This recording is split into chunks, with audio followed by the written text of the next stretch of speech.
我流です。シリコンシーラント、これはクリアカラーです。今日はこれに100均で売っているレジン用の蓄光、いわゆるグローの粉というかパウダーをですね、シリコンに練り込んだ状態でちゃんとグローの効力を発揮するのかどうかやってみたいと思います。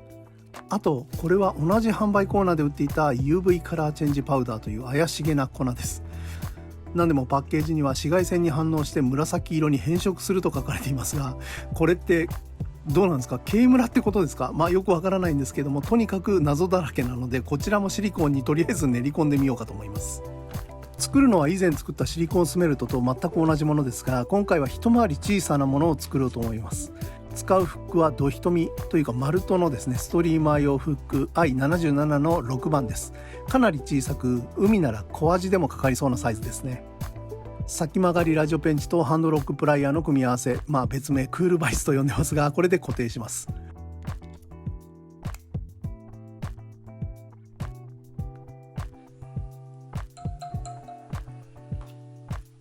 100均で売られている普通のミシン糸で下巻きします。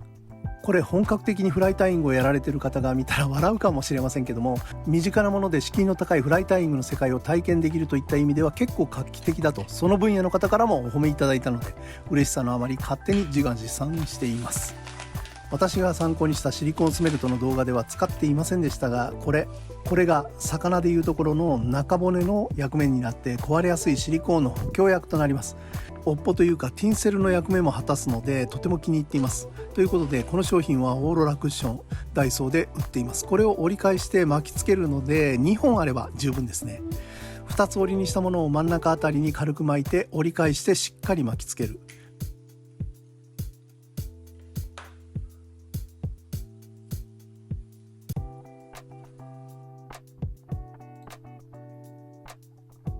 そしてそのままシャンクの合側まで巻き上げていって、魚の目のあたりに目玉シールが貼れるような部分、ちょっと多めに糸を巻いていきます。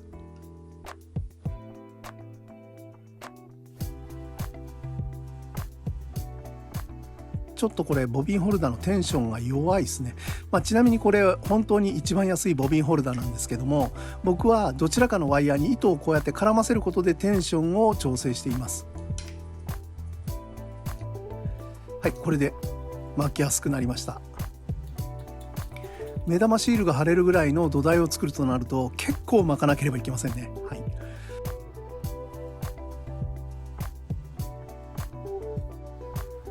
そしてこのバイスの良いところは、こうやって持ち上げてしまえばどのような勝手なポジションでも作れるということですね。高級タイイングバイスはヘッドが回転しますが、このバイスは原始的にバイス本体を持って針を好きな角度にすることができます。もちろん手を添えなきゃいけないわけですけどもね。はい、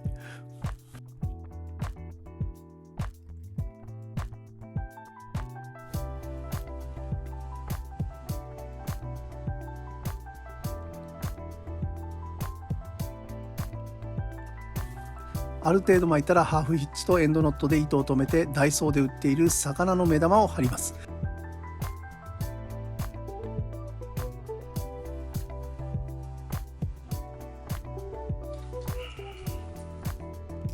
これは一番小さなサイズ。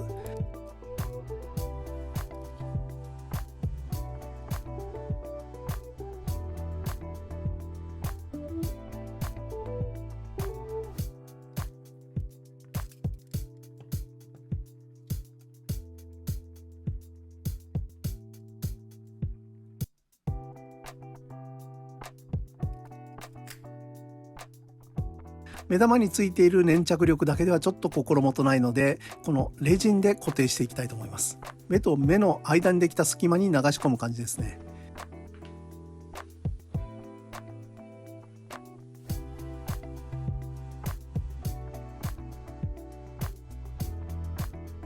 UV ライトで硬化させます。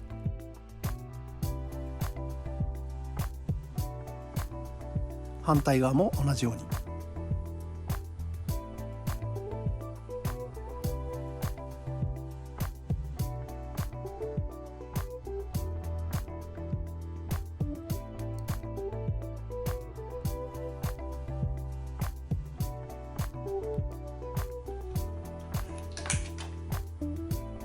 これは完成時にもう一度整えるのですが、とりあえずループ状になっているので尾っぽを少し切っております。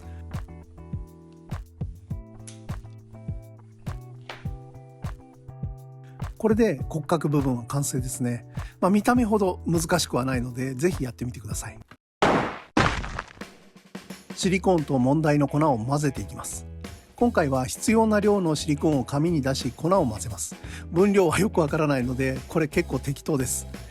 このかき混ぜる方法、注射器の中でかき混ぜるという方法もあるみたいなんですけども、僕はこの1回外でシリコーンを出して紙の上でかき混ぜるようにしています。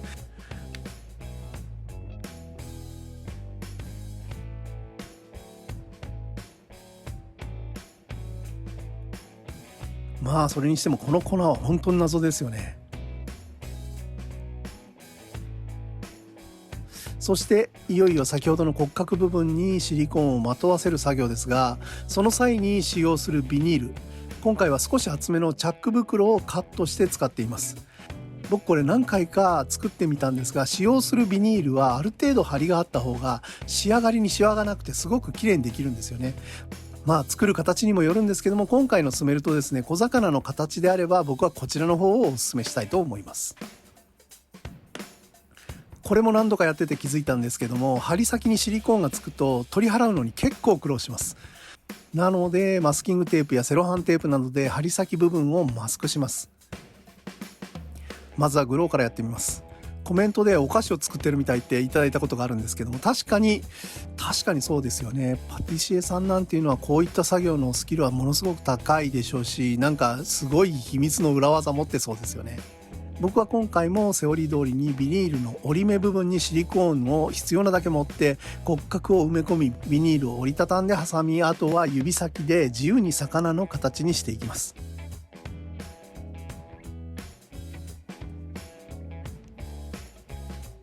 今回は目玉部分のみ透明のシリコーンを使いました。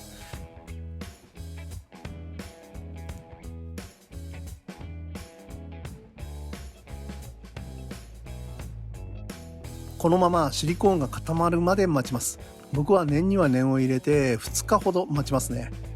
ということで、シリコーンが固まるまで私のダンスをお楽しみください。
はい、ということで固まったようです。実際には2日間経過しています。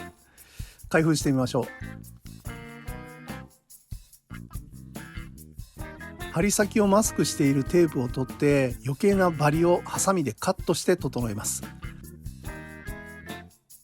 これで完成です。ちょっと照明を消してみましょうか。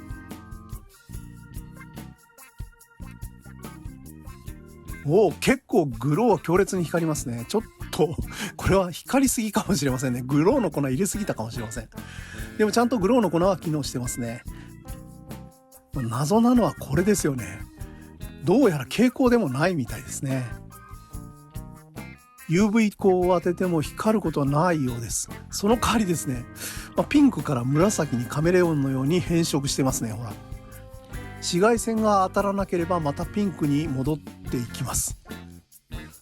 これが魚に対して何かのアピールになるのかというと、それはねかなりちょっと期待は薄いんですけども、面白い素材ではあります。釣りに使うなら圧倒的に蓄光パウダーの方がいいでしょうけども、水中ではどのようなアピールするか分かりませんので、今回やりませんでしたが、両方混ぜ合わせてもう一回シリコンに練り込むっていうのも面白いかもしれませんね。スメルトの側面というか表面ですね、ツルツルで綺麗でしょ。厚手のビニールを使えばこのように表面が綺麗に仕上がることを最近学びました。ということで今回はシリコーンに100均のパウダーを混ぜ込んでみました。やり方次第では面白いものが作れるかもですね。何か参考になったり刺さる部分があった方はぜひいいねボタンをよろしくお願いします。よかったらチャンネル登録もよろしくです。ということで今回はここまで。またお会いしましょう。ありがとうございました。